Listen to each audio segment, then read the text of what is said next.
Welcome back to Movie Bucket here on Screen Stealers.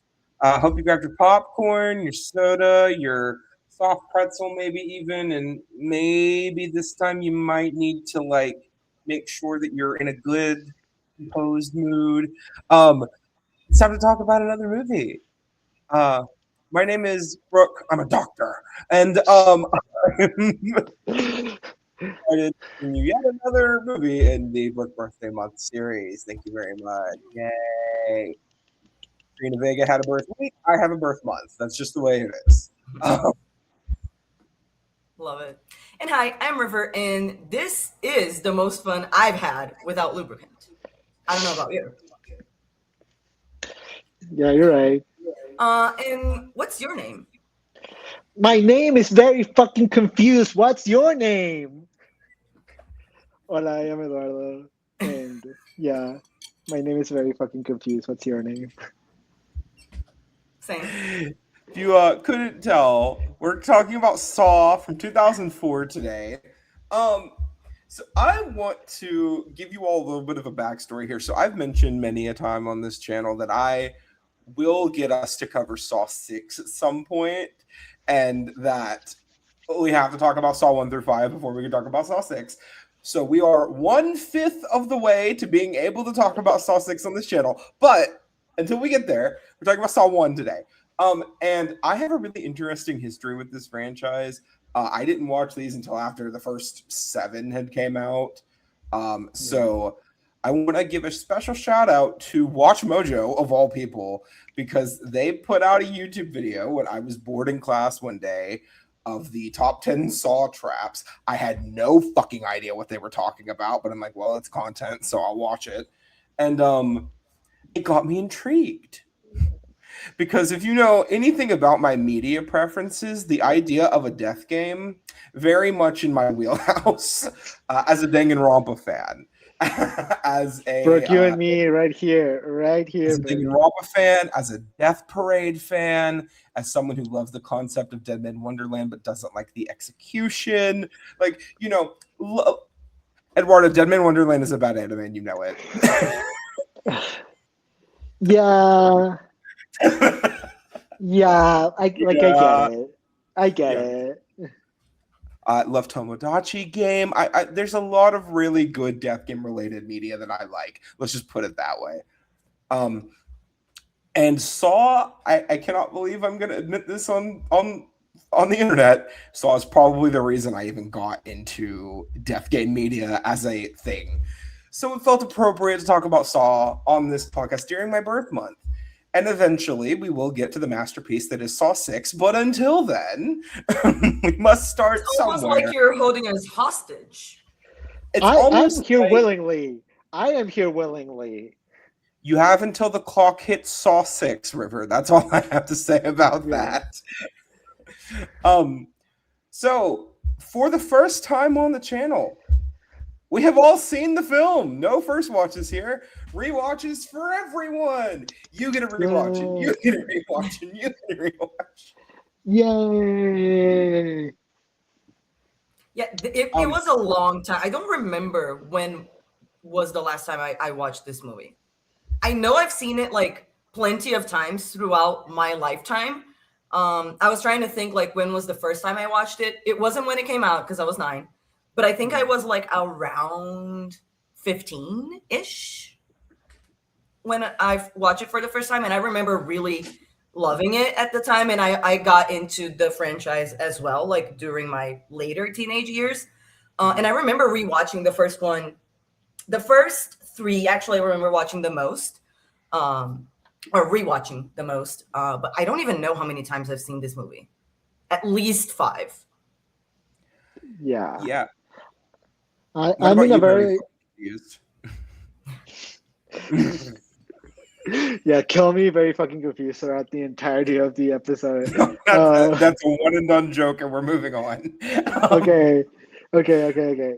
Now, I am actually somewhere in the middle between you two. I did watch Saw when I was, some would say, too young to watch it. Um, I remember one of my friends when I was like in elementary school was showing me a clip from Saw 5 specifically, from one of the traps. And I remember being kind of traumatized by it and being like, what the fuck is this? I kind of hate it. I don't want to watch it. But then I remember like it stayed in my mind for a while, like for forever. And then once I was like around, like once Saw 7 had just like aired, I think, or it had been a while since it had aired. And I think it was the same video that you talked about, Brooke. The Watch Mojo top 10 Saw traps was like, I remember watching it and I was like, this is the moment. The universe is telling me to watch it. The universe is telling me to watch this movie. So I watched it and I loved it. I fucking loved it. And so I binged all of the movies and fell in love with it. And yeah, Brooke and I are really like twins here because that made me fall in love with death games and things like Danganronpa, Death Parade, fucking Alice in Borderland, things like that, you know. And the Hunger Games, yeah. Also, the Hunger Games I had also watched by that point, so I already had consumed like death game media. So I like the idea of like people fighting for their lives for some strange reason. I guess. But yeah, I have watched this movie a bunch of times. Last time I watched it was before Saw X was released in theaters. I rewatched the whole franchise, and I haven't watched it since then, I think. So it's been a couple of years, but I love this franchise. It truly is my favorite horror franchise of all time. So this movie means a lot to me. This movie means a lot to me. Yeah, so I used to rewatch Saw. Well, okay, I'll be honest. I used to rewatch Saw 6 every Halloween. But Saw 1, what I used to do when I had time was I would rewatch every Saw film on Halloween. This is before Spiral came out, so the 8 of them. And you know, now that we're 10 films in, if you count Spiral and Jigsaw, which I guess we have to. Yeah. And we're getting the 11th one relatively soon. Praise be. It felt right to talk about this today because I mean, look, it's April. It's not spooky season, but also the first one's not a horror film, so we can chat about it here. So I want to go ahead and get that out of the way and get that discourse over. We all consider this to be a thriller, yes? This is not a horror film.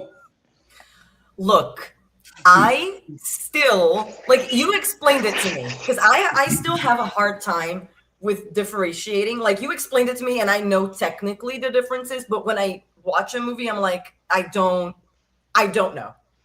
Okay, when you watch this, are you anxious or scared? Anxious. And kind of grossed out eventually from time to time. So, yeah. Anxious would be thriller. If you're scared, then it's horror. Yeah. There's nothing in this movie that I would consider to be scary other than like if they would have other than like Billy on the tricycle. That's a little spooky. Mm-hmm. But like I also think that's just because childish thing in spooky situation that creates that dichotomy. See, but that's the thing. I don't know. I don't find most movies that are considered horror movies scary at all. You know what I mean? Like, maybe it's what I'm scared of. I'm sometimes more scared of a rom-com than anything else. You know what I mean? You're so real for that. Depending on the horror film, everyone. Twinless is way scarier than this movie. I'll just say that right now. Here we are. Sometimes I'm scared at movies that are not supposed to be scary, but I am. I mean, I trust and believe. So that's true. Who knows? But yeah, sure, I mean, it's a thriller. Who cares? That's like if people actually care about. I'm like, I don't know. I think it matters a little bit because the Saw franchise as a whole. And I'm going to also throw in Hostel here, which I think is a much bigger offender of this than Saw is, did get that label of torture corn. And note, I am saying corn. Because that was what the label was, is that it was, people who wanted to watch people getting tortured. There you go. There's your films for that. And I've always said that I think anybody can enjoy the first Saw movie. I think it's comparatively, it is supremely tame compared to like hell, even Saw 2, right? Because when I think about Saw 2, the first image that pops in my head is Addison with the box. If you've seen Saw 2, you know what I'm talking about. I immediately think of the needle pit. I mean, the needle I was pit. gonna ask, is the second one the needle? Because that's where I go. That's like, where I go, and I just go. See, have you? Okay, so let me ask: when you watch the Saw traps and you see them in these movies, do you ever play the game of "Do I think I could do it?" Oh, absolutely, I do. That's what I do when I watch these movies. I don't ask myself if I can do it. I just ask myself what I would do, because like I would have to do something. You know what I mean? Not necessarily try to get it, but like how would I react?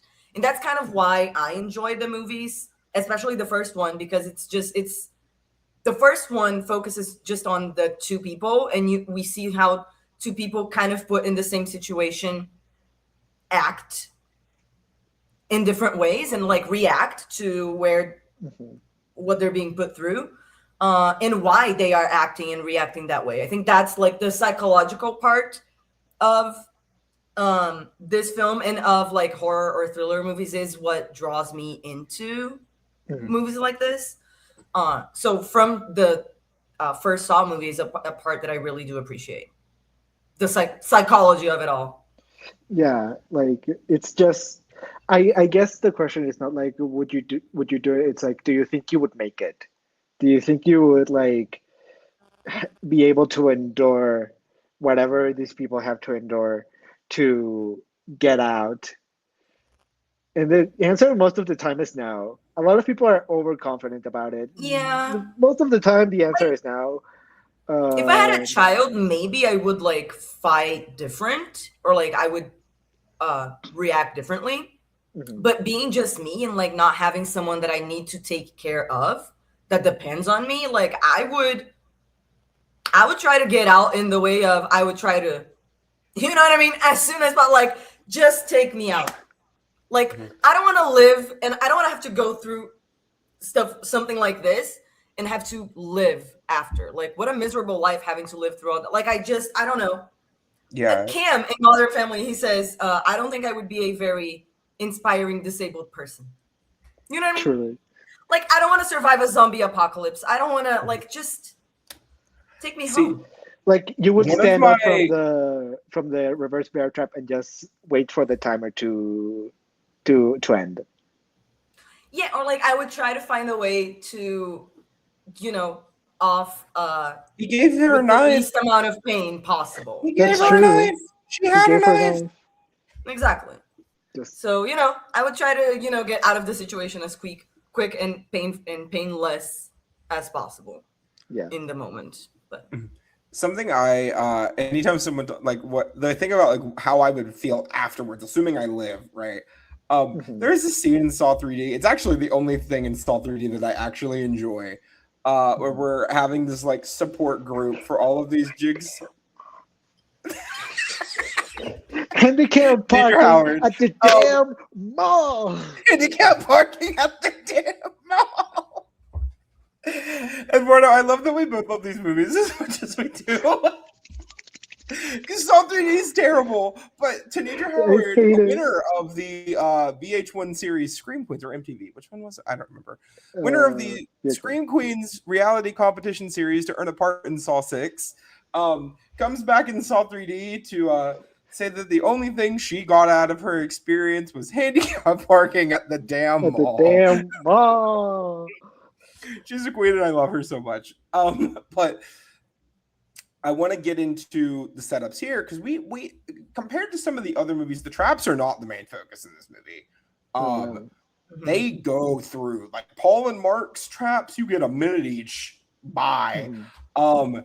And we talk about how iconic the reverse bear trap is now. But in all honesty, it's only really like a 3.5-4 minute scene. It's pretty quick. And then the rest of the time, it feels like we are just in the bathroom, just waiting in the bathroom.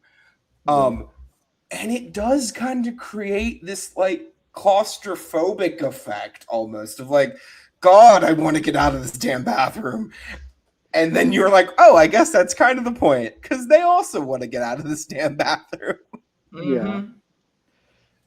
Yeah, truly. It's like, oh God, can we please leave this back? Oh wait. Oh wait. It's kind of the That's point. the point. And that's the thing, like technically they can, right? Not but Well, okay. I'm just gonna go ahead and throw one of my biggest critiques at this movie and just get it out of the way. Why the fuck is Adam here? Yeah, like, truly. I was going real talk. Truly, Adam, I'll just say it now. Adam was screwed from the beginning. Like, yes, there was. We might need to go into a little bit of Saw 2 here to explain why he was so screwed, but yeah, wait, there's no way because of what we find out in the end of like where the key was. It's like, oh, so he never had a but he had so much going against him. Mm-hmm. For the fans at home, if you have not seen the Saw movies, right, or any of them, right, outside of Jigsaw, Spiral, and Saw X, if you've not seen those, it's fine. If you have not seen any of the first 7 films, the next movie, a lot of the time, will have flashbacks for the last movie that explain some things that weren't fully answered. So when we talk about like certain elements, just note that it is for the first movie. I would say Saw 2 and Saw 3 might get a little spoilered. Not a ton, not like the main plots, but there are things that happen in those movies that will get spoiled in Saw 1, especially Saw 2. So be aware of that. Absolutely. I might even be spoiled because I don't remember a lot, but it's fine. Yeah. Okay, so I know you don't care, River, but I know that maybe the casual viewer might. Yeah. So you know what we should do? We should put it in the banner like not spoiler free. You know what I mean? Just so it's clear. You know what? That's a good idea. Yeah. Anyways, I should also put the banner on. Anyways, go ahead. You're very fucking confused. Go ahead. Yeah, very fucking confused. For those that don't want spoilers, I'll give you 5 seconds. 5, 4, 3, 2, 1. The game was rigged from the beginning. Adam was dying no matter what. Amanda rigged the game no matter what. So Adam was fucked. But even if the game wasn't fucked, the whole point of the game was for Adam to die. And if Gordon lost and left him live, Adam was still going to die because he then would have gotten shot by Sep. So at the end of the day, Adam was fucked no matter what. He was going to die no matter. There were like so many things had to happen so that Adam could survive. And none of them happened. So Adam was truly fucked from the beginning. So why is he here?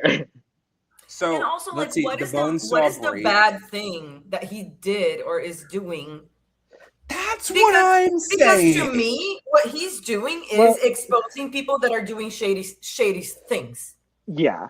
Maybe stalking. Stalking could be debated. You know what I mean? Yeah. Maybe you could say that's stalking. And people have gotten into saw traps for worse. Like, Adam smokes. Someone in Saw 6 got into a trap because they smoke. So, you know. Oh, because, like, you don't appreciate your health and your healthy lungs, whatever. Like, yeah. Also, quick side note. I know we're going to eventually get to Saw 6 on this channel. Hank got screwed. I feel so bad for him. Hank deserved so much better. I am so mad. Hank deserved better. Addie deserved better. Literally, like 80% of the cast of Saw 6 deserves better. But it's still a really good movie, so I mean, I can't get too mad at it. Yeah. And also, Hank is not the worst offender of this. If you remember, was it Saw 7? If you remember Saw 7, I don't want to talk my poor about girl. it. I forgot her name, but my poor girl. She did literally nothing. She did nothing. She was a supportive wife and got screwed over. About Joyce. Joyce makes me so fucking pissed. Joyce, wrong. Anyways, Saw 3D pisses me off so much, and when we do eventually talk about it on this channel, I will be pissed the entire recording. Beside the point, Saw 1. The whole recording is going to be a Brooke rant. Oh, yeah. And an Eduardo rant. It's ready to go. I'm just going to say that. But I'll just be there like... listening. Okay, but I want to touch on a couple of things because Adam's also not the only person in this film that I'm like, why the fuck are you here? What did Paul do? Because okay, Paul attempted suicide. Paul attempted suicide, Yes. right? But it's the not being grateful for life. That's like. Yes, but instead of putting this man in therapy to like help possibly work through his mental illness that would probably have been contributing to the circumstances, you instead put him in a death game trap to make him relive the trauma of slitting his wrist with a straight razor, because that's what you're doing. You know, I'm never going to claim the Jigsaw's a morally upstanding citizen or anything, but that's got to be one of the more fucked up traps that someone's had to go through in terms of like the logic of it. Like, you see, but that's the thing. His idea, like his the initial thought of people need, like, you're frustrated because you are about to lose your life, right? Or you're at risk of losing your life, and then you see a lot of people that are not grateful for theirs.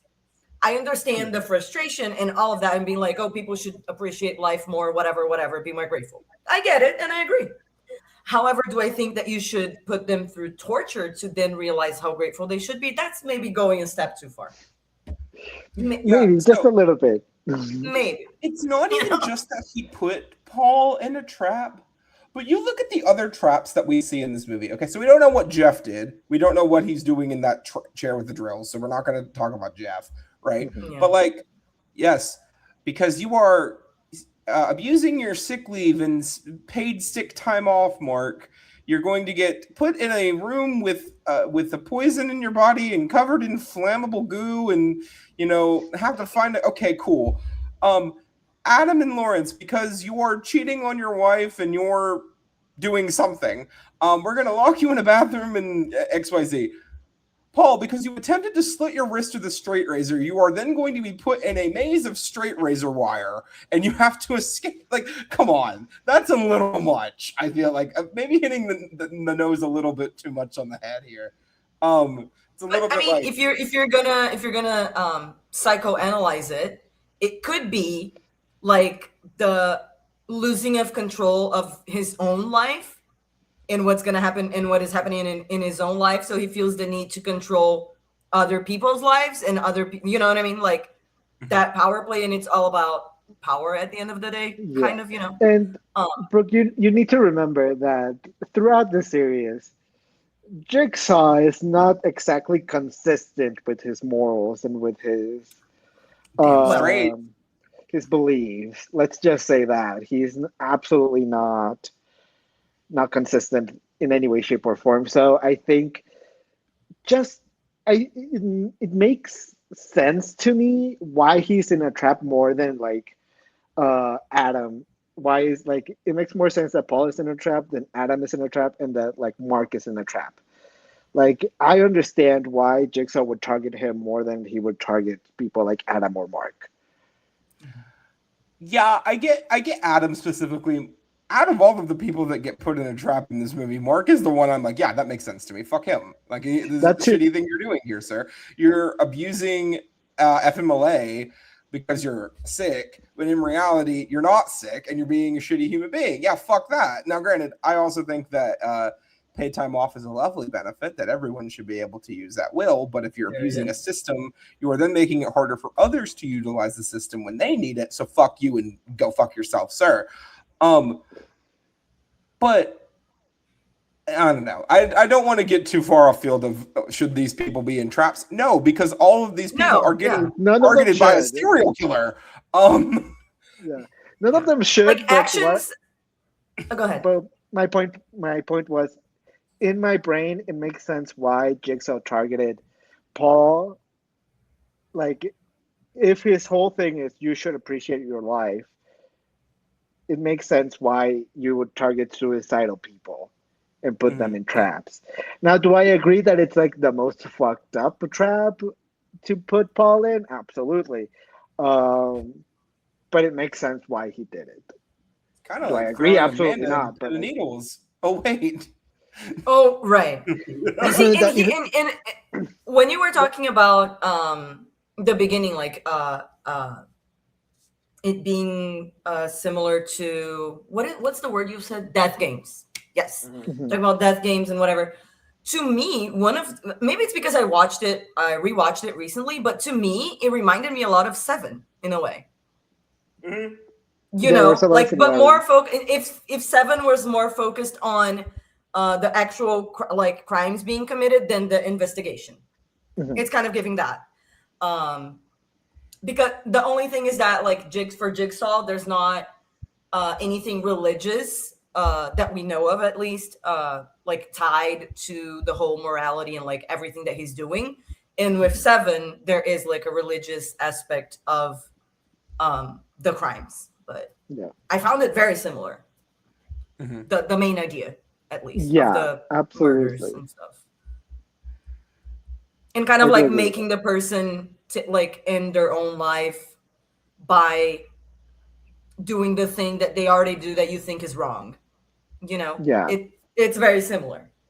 I even wrote like, was this actually like officially inspired by Seven, or is it just a similar idea? Which it's fine either way. I was just curious. I actually don't know the answer to that, but I wouldn't be surprised if like James Wan said that he definitely had been inspired by Seven. Like that would not be a shock at all. There's a lot of similarities here, absolutely.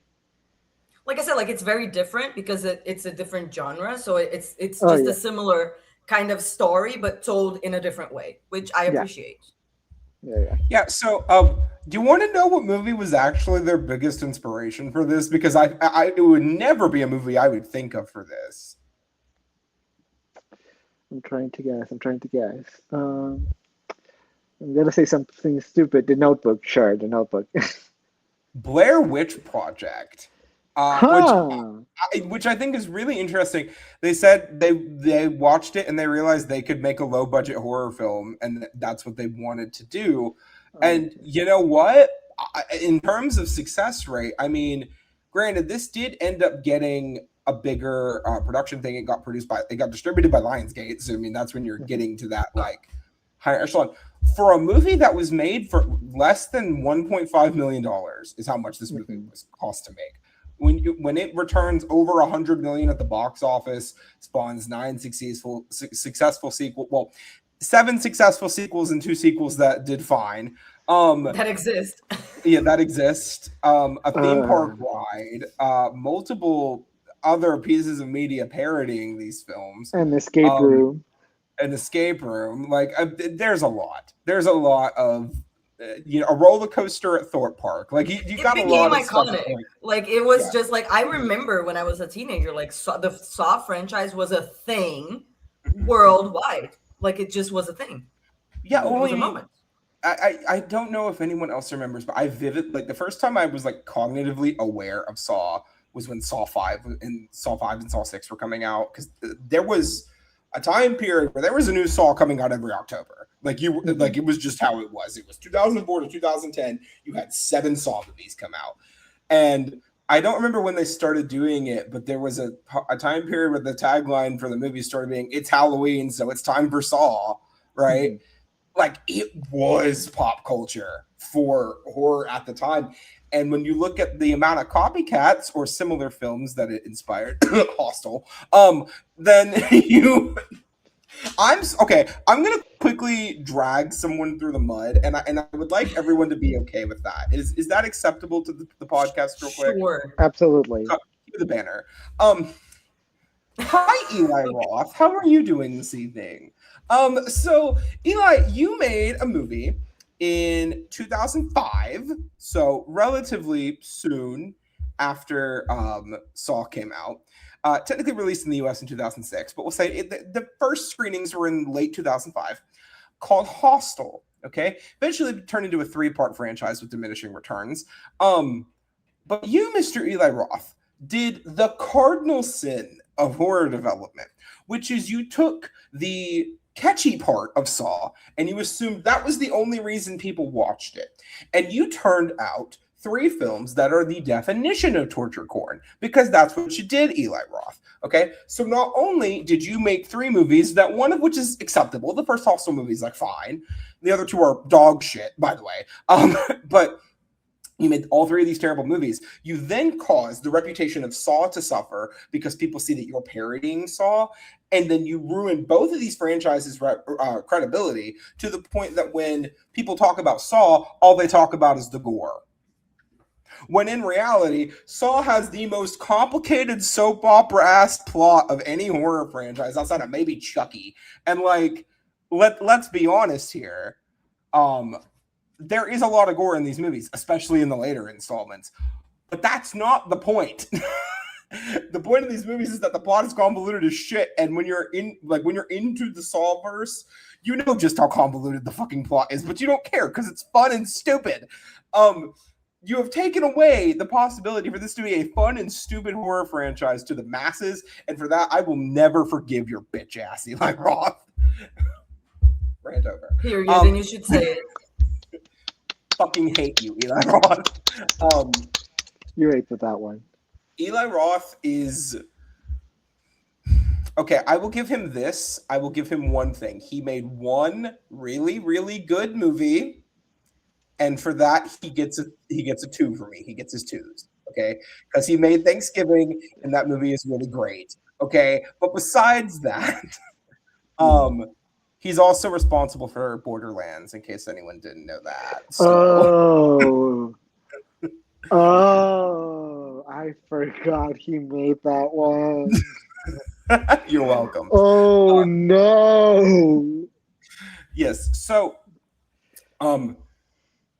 best thing I can say about this movie is I think it really was different for horror. You're coming out of a time period where horror kind of died for a while. Yeah.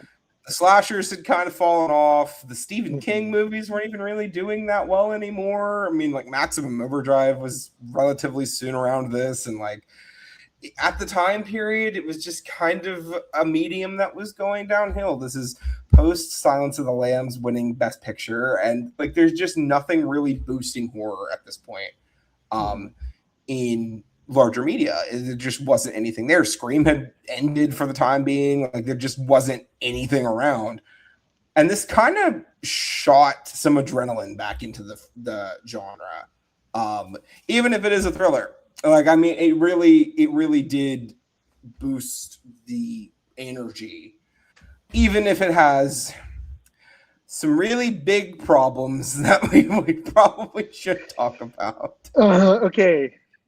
Can I start with my biggest problem? We'll see if it's the same as mine. I'm curious. Okay, we have the same problems, but I don't know which one's the bigger one for you. Leigh Whannel. Come to the front, please. Come to the front, please. Leigh Whannel. Now, I will tell you this. I love Adam. He's my baby girl. He is my chain-smoking twink, and I will love him forever. He is so baby girl coded. He is so baby girl. But sir, Mr. Leigh Whannel, so you don't know how to act. You know what? That's okay. That's okay. This is just not meant for you. You tried and you failed, and that's okay. That's okay. That's okay. You know, not everyone can do it. Not everyone can stand in front of the camera and, you know, give a good performance. And you're just not one of them. And that's okay. That's okay. I think you've moved on to doing something else. I believe you've moved on to directing, if I'm not mistaken. So good for you. Good for you. But like, yeah, it was not good. It was not good, Mr. Leigh Whannel. It was not good. Yeah, some of the acting, like not all, but some of the acting performances were they were there. Yeah, on the screen. And as I said, Mr. Leigh Whannel for me was the biggest offender here. Yeah, I don't know if it was supposed to be funny and fake and like bad acting on purpose, but like the fake dying. Yeah, that was supposed to be that. That one is supposed to be hilarious. But that was where I enjoyed it. It was so funny. That was funny. Yeah. Like actually. outside of one moment in this entire movie, which is the very ending of this movie and the acting that Leigh Whannel does there, which I think is legitimately good. Good. Um, Yeah. he's a hard watch in this, and I love Adam. I really do. I think Adam is actually one of the more likable people in this franchise because, dear God, this franchise makes it hard to like people at times. Yeah. It's like Adam and like Cary and That's true. Adam and Cary? Honestly. Is it just Adam and Cary? Are they the only two we like? Yeah, because everyone else, and I guess in this specific movie, sing a little bit, just like we should have gone to the grill. None of this would have happened if we would have gone to the grill. The grill. We just needed to go to the grill, but no, Mr. David Tapp needed to keep watching the fucking tape. So I don't know. Are you all familiar with the Saw video games? Absolutely, yes, I am. Absolutely, yes, I am. So, River, there are 2 Saw video games. They are both atrocious in terms of actually playing them, but the plot is actually super interesting. And Saw 1 and 2 Flesh and Blood are both canon, so they are like side plots. Now the ending you can choose your ending in both, so there's not like a canon ending to the second game. There is one in the first game. So the first game, Detective Tapp is the protagonist, right? So he doesn't die when he gets shot by Zepp here. And the entire thing is about him, still pursuing Jigsaw and still doing the thing, going through the motions as he has been of, must catch, because he feels guilty as fuck that Singh died. That's just what we're seeing. We get to meet Singh's wife in that game, and she's a piece of work. And all you're thinking the entire time is like, Singh, I love you so much. I miss you so much. You were such a great guy. Why are you dead? Because everyone else in that game, even Tapp, are like annoying as fuck. So at the end of that game, Tapp either gets committed to a mental institution or commits suicide, depending on the ending you choose. And then in the second game, you play as Tapp's son, and he either publishes all of the findings he's discovered in his jaunt through this big warehouse, or he becomes a Jigsaw apprentice. And I believe they've said neither of those endings are canon, because if there's another Jigsaw apprentice that we never meet, that opens up a whole other can of worms, and none of these findings ever did get released in the film. So like there's a lot there. But yeah, the Saw games are weird, but they do give Tapp a lot more story behind him, because in this movie I kind of find it a little hard to follow his motivations.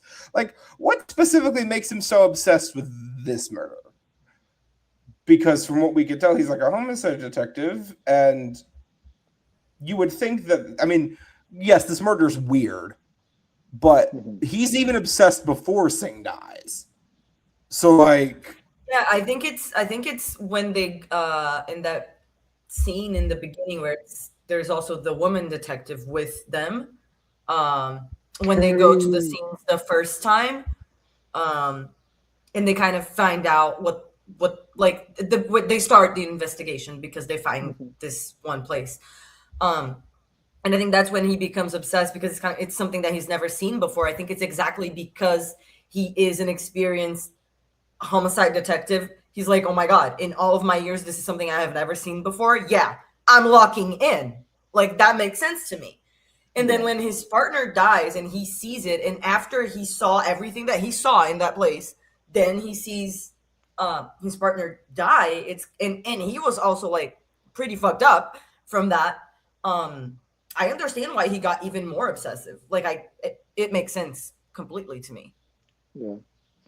We should have just gone to the grill. Had we gone to the grill, none of this would have happened. None of this would have happened. Adam wouldn't have taken any of the pictures, and therefore Adam wouldn't have been on the trap, and therefore Adam would still be alive.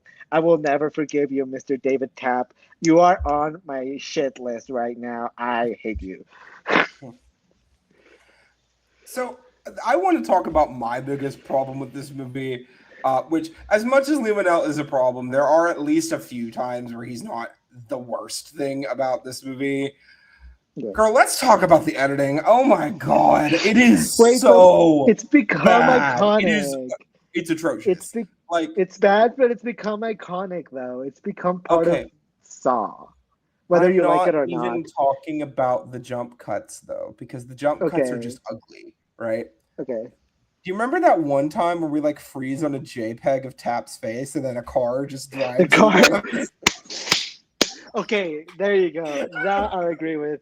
That I agree with. Like, That that's shit some was fucking crazy. high school movie maker shit. Like, what are we talking about?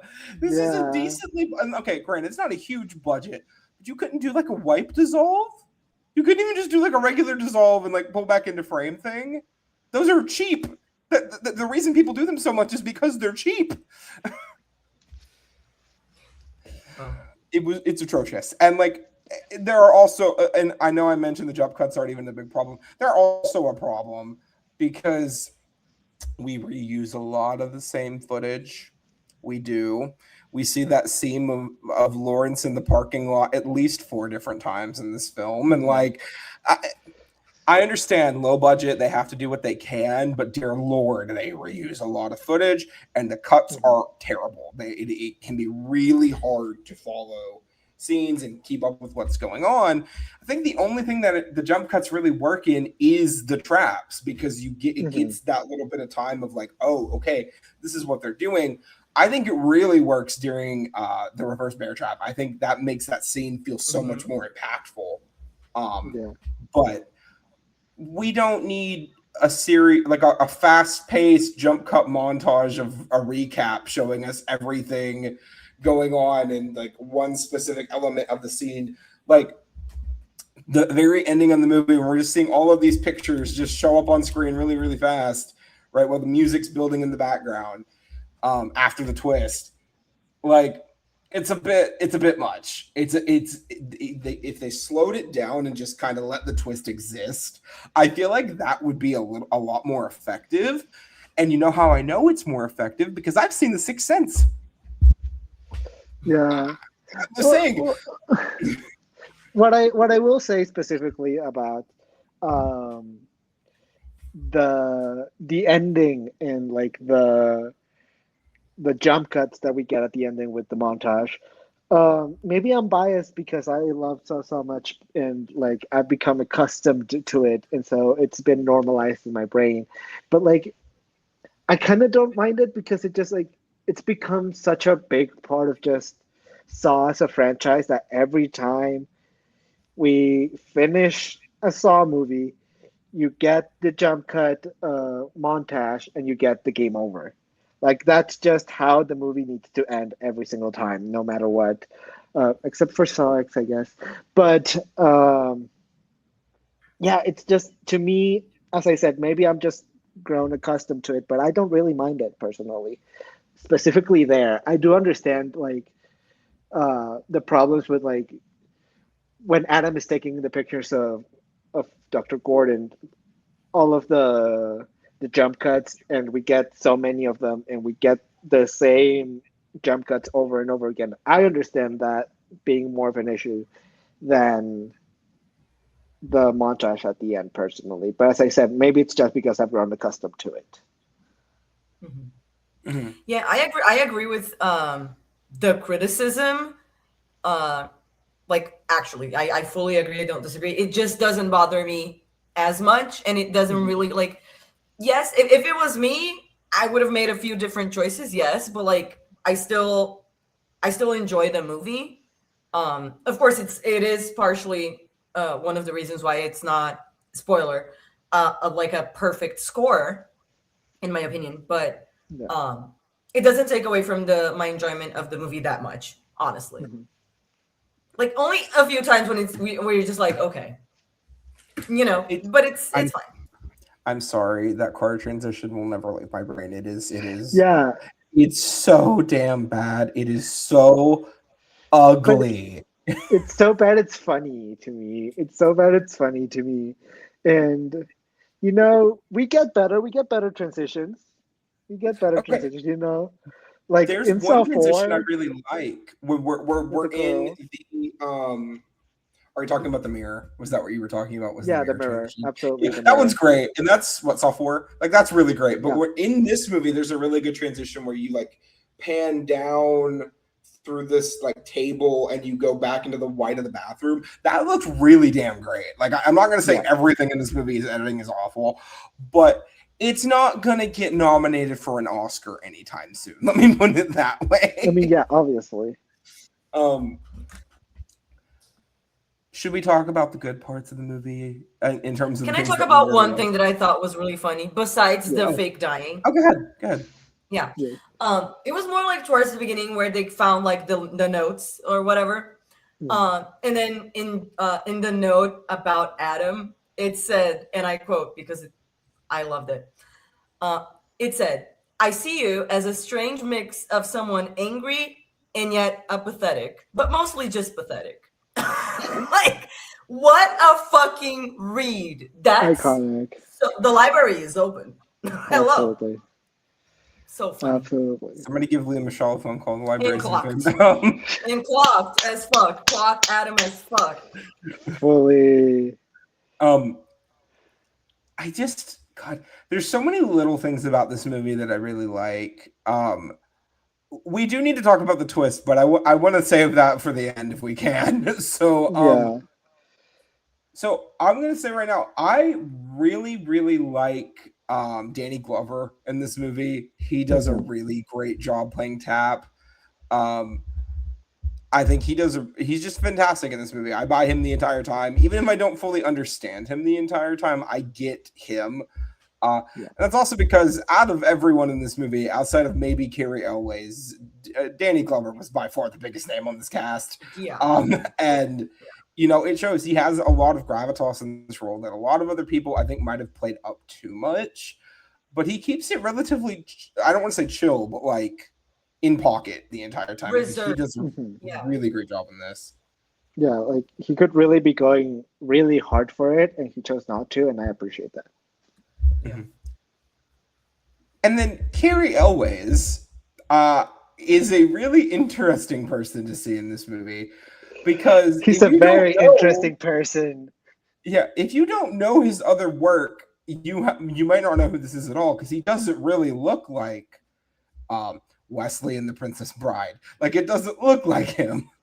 But it's crazy to me, like because when I was younger, I haven't really talked about it before. Princess Bride is a family institution in my house growing up, so like I've watched that movie tons of times, but I just didn't connect the dots that Cary Elwes was Wesley and Lawrence Gordon. I'm a doctor until I was at least in high school and like late high school even.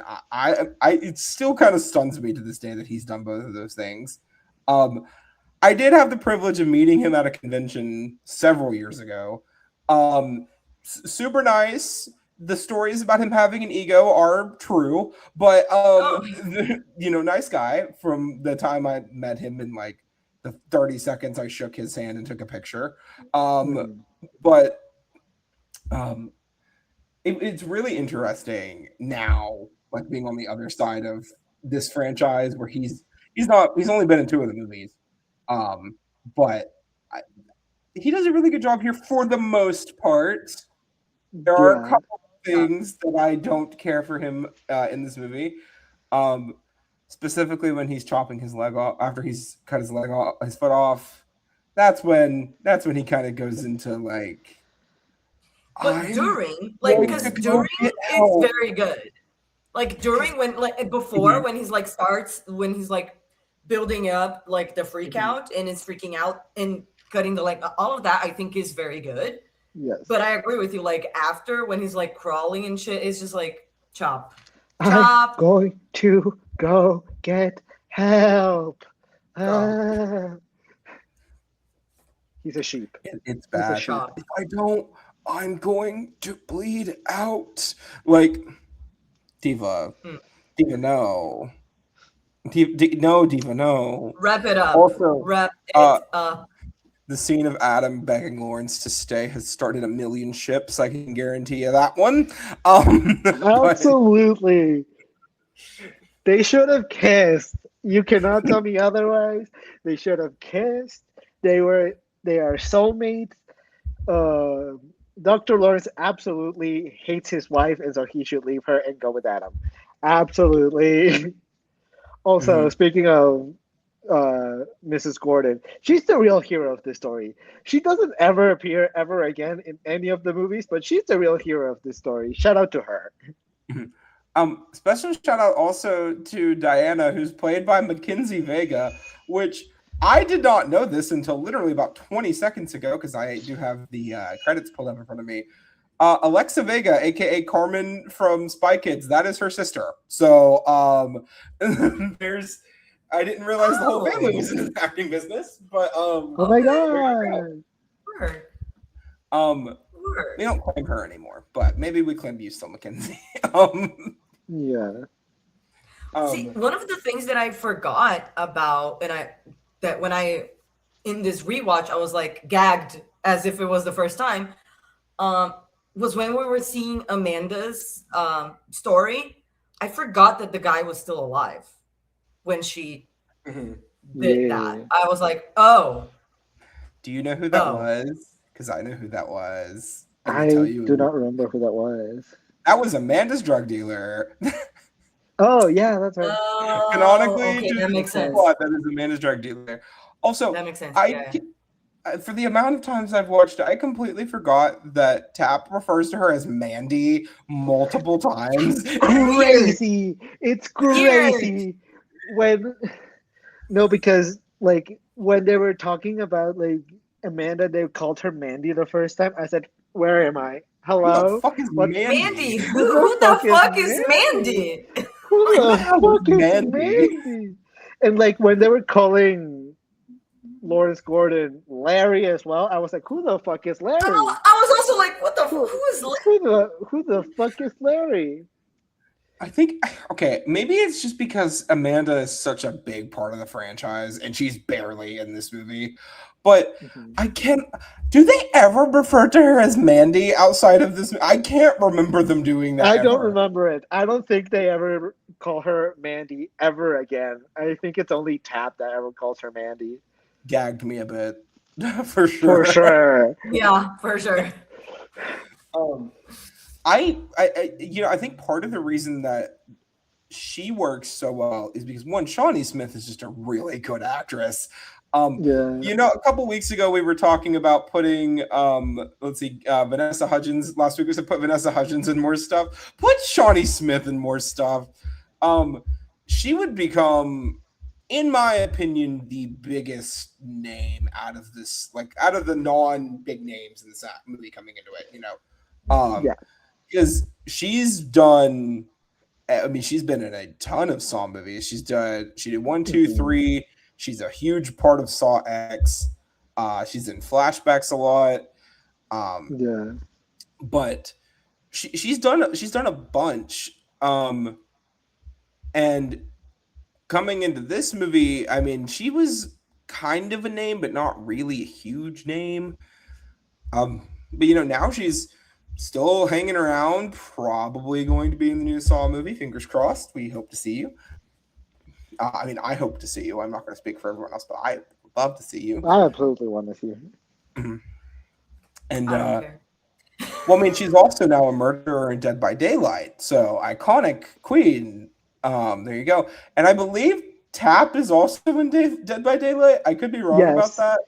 Yes, he canonically is. Yes. But there's something about the way she acts during the reverse bear trap and during the police interview.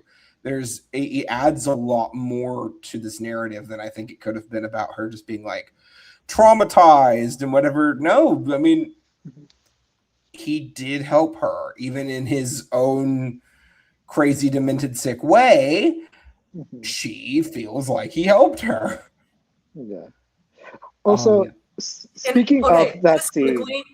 Oh yeah, go ahead, because it's also about that. Speaking of that scene, the way that Tap talks to Amanda in this scene is crazy if you think about it. Because like after she's done telling like her most traumatizing moment of her entire life, how she just survived this horrible like death contraption. They like Tap doesn't ask her, "Are you okay? Do you need anything?" The first thing that he asks when she's done is, "You're a drug addict, right?"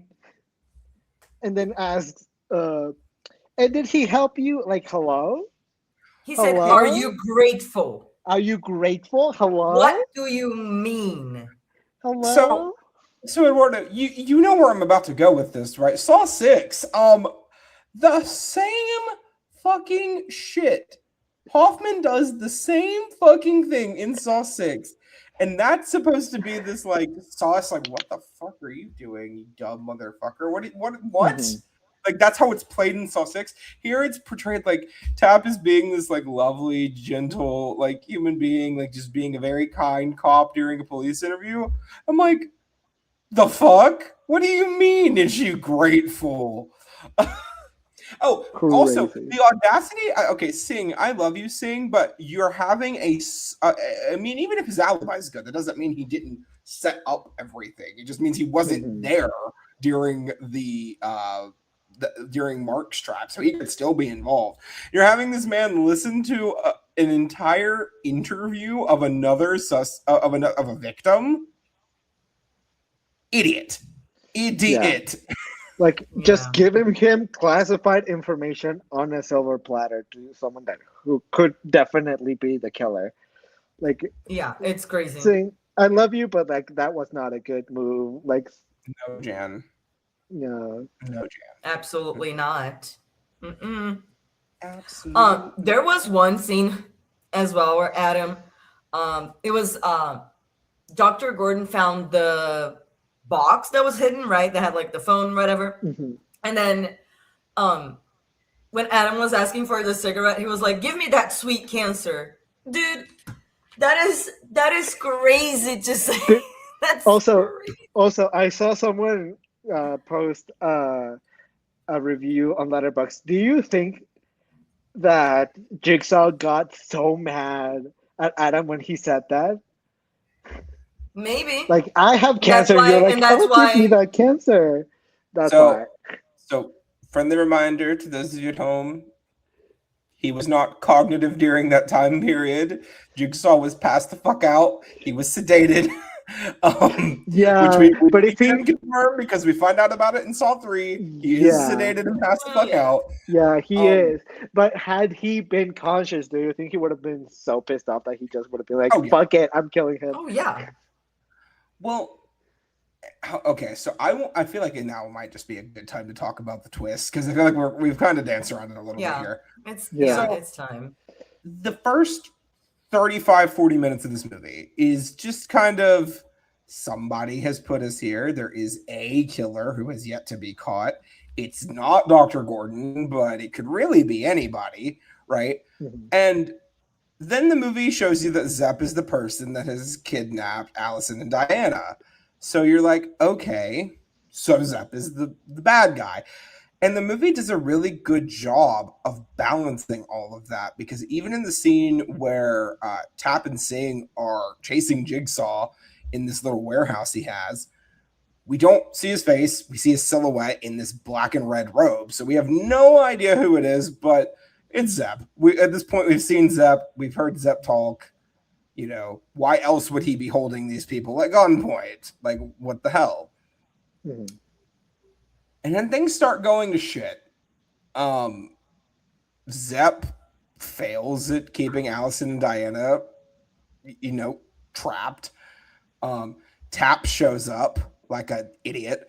And the two of them get into a struggle. There's then the 7-cut driving sequence to The chase, the running, yeah. Okay, can we talk about a quick sidebar? The edit of driving car to driving car to driving car to driving car to driving car to driving car to driving car. It is 7 cuts of these two men driving, right? Nothing else is happening. But all you're of them doing in is fast ping-ponging forward. shots. It's so fucking bad. It is so atrocious.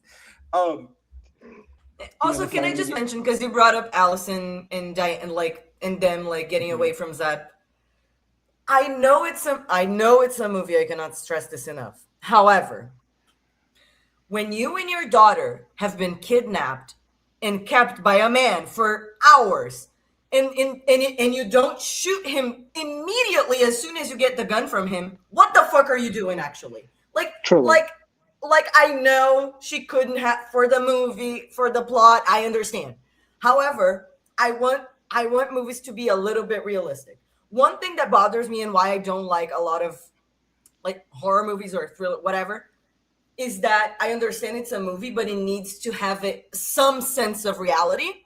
And it seems like nobody in these movies has any sense of emergency at all. It's just okay, so everyone just freezes. That can't be possible. Someone has to fight. You know what I mean? It pisses me off sometimes. And this time I was like, really? You have really? I think part of it. What more reason do you have to not shoot the motherfucker right then? He gave you enough reasons. I don't care. Sorry. It might have just been because she didn't know where Lawrence was and what was going on with him and how he's connected to all of this and where Adam. At least you shoot him in the leg so he can't walk away or whatever. Make him trapped somehow. You don't have to kill him. I mean, just shoot him. Yeah. Make it easier for yourself. Immobilize him. Yeah. He is not your kidnapper. Hit him with your car.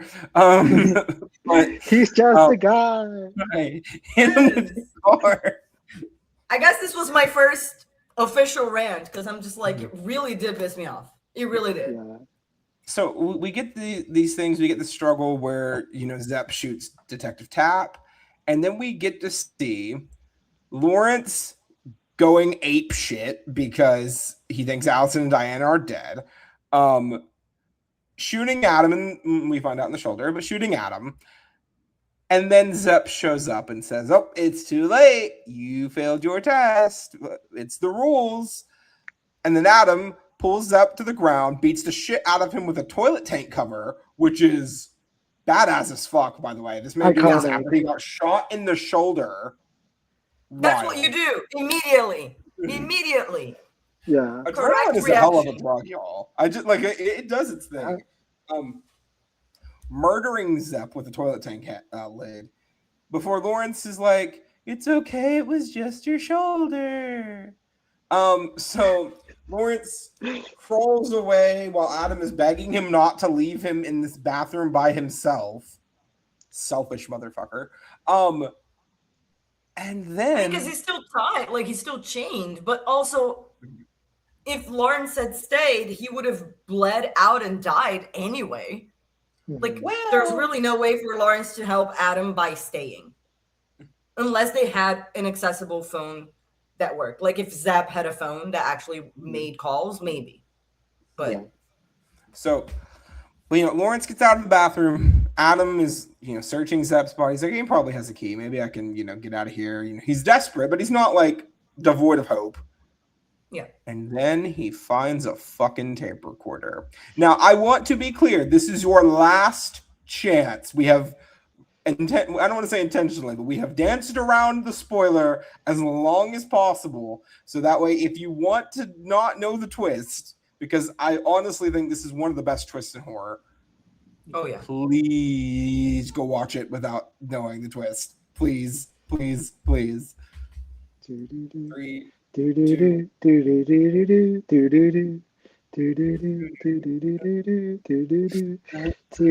then the body gets up from the ground. We find out Zep is being tested too. For what reason?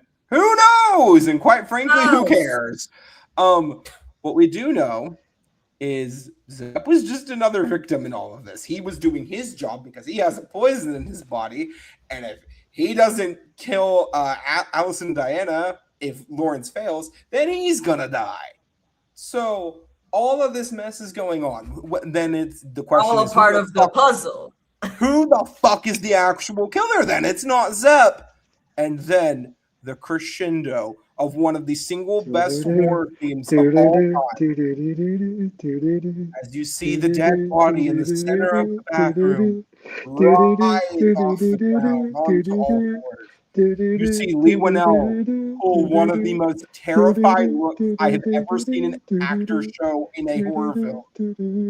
Okay, I'm John done. Kramer pulls the blood off of his head, this prosthetic, and he looks at Adam and says, "The key to that chain is in the bathtub."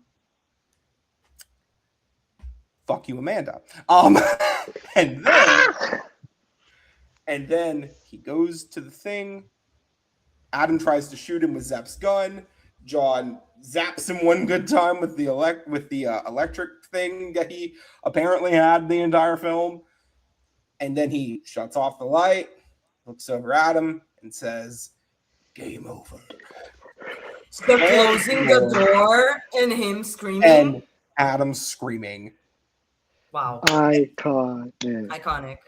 Can I just say, I know we were shit talking Leigh Whannel earlier, and I feel like it is irrelevant for 95% of this movie. Leigh Whannell's acting in this last scene is fucking incredible. These last 3 minutes saved all of the work for what mattered at the end, Leigh. I give you that. You ate. There you go. And I mean, we don't see Tobin Bell the entirety of this movie. We don't see him at all, really. Hell, even in the hospital, we hear his name. We are aware of him, but like, we assume he's playing Jigsaw when Sing and Tap are like, you know, in the warehouse. We don't see Tobin Bell, and he just commands the room in every scene he is in this franchise. And this ending, I mean, it's been parodied to death. It's been shown to death. The movie came out over 20 years ago, and it's still just as big of a punch in the face as it was when it came out. Girl, when this came out, the gag that this was, everyone was gagged. Every flapper was gasted when they saw this for the first time. Every single one. It's cute. So I stole that from somewhere. It's not mine. It's cute. I love it now. And it's so crazy because on paper, this twist sounds stupid. What do you mean, right? But they throw in tiny little hints throughout the movie, and if you're paying attention to them, you hear them. You know, Jigsaw mentions that he's a sick man because he has a disease in his body, right? But then he follows that up with talking about being sick of how people are ungrateful for their lives and all this other stuff, right? So we don't really connect the dots that maybe it's the cancer patient from the hospital. How would Zepp be able to get all of this organized, right? He doesn't seem like the most organized person on the planet. Who is actually watching Adam and Lawrence in the bathroom, because Zepp is dealing with Allison and Diana. So somebody's got to be keeping track of what's going on in the bathroom. We find out later who it is. It's not John even, but it should be pinging our dots that it can't just be Zepp, because it just being Zepp, there's too many problems with it just being Zepp.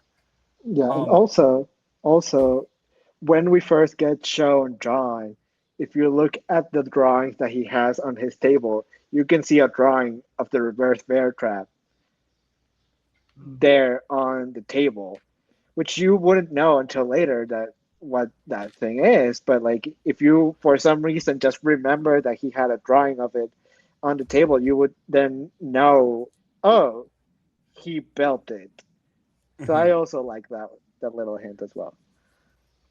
And also, by the time we get to the warehouse, we've already seen Zepp's face, right? We already know he's the person that's watching Alice and Diana. So why are they keeping Zepp's face hidden in the warehouse? Answer, that's not Zepp. And I cannot tell you just how many people I have shown this movie to for the first time, and that is always their reaction of what the actual fuck. Because that's just how good this twist is. This twist is incredible. And I cannot believe I'm saying this. They have somehow managed to do this twist in this franchise like 3 different times.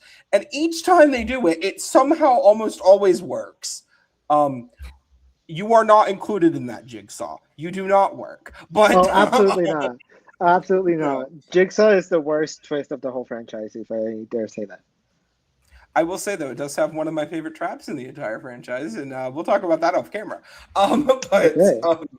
Yeah, but I mean, they kind of do a similar-ish thing in Saw 2, and they do, about with all of that going on, they do the twist again in Saw 4, and it works really well.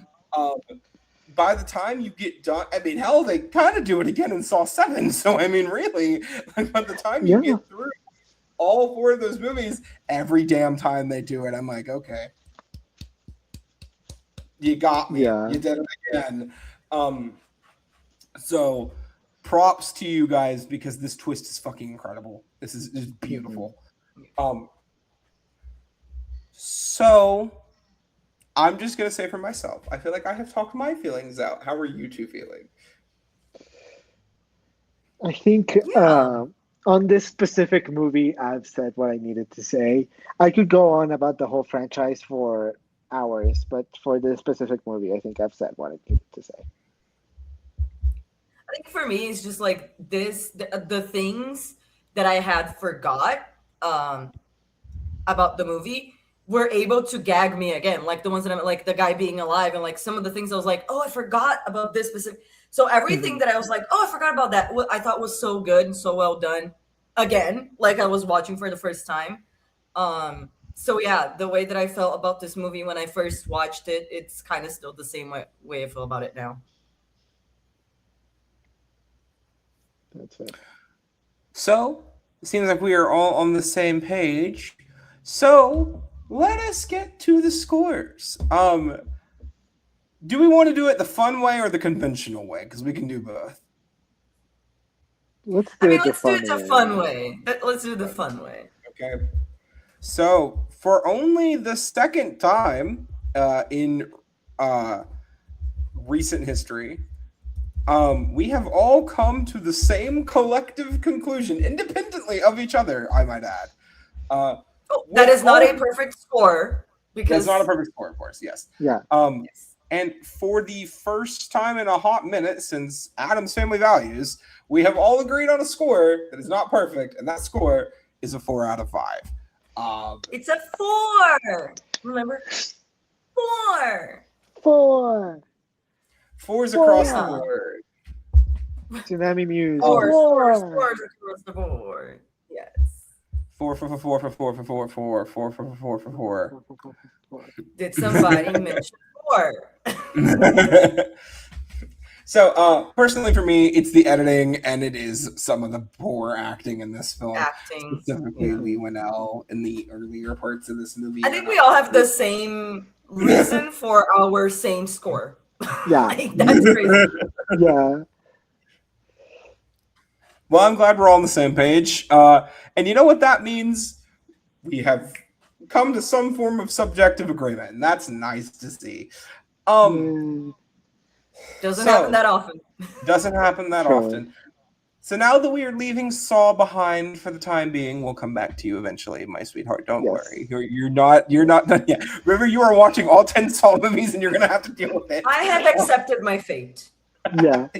This is your Saw trap. Your Saw trap is watching all of the Saw movies. Yes.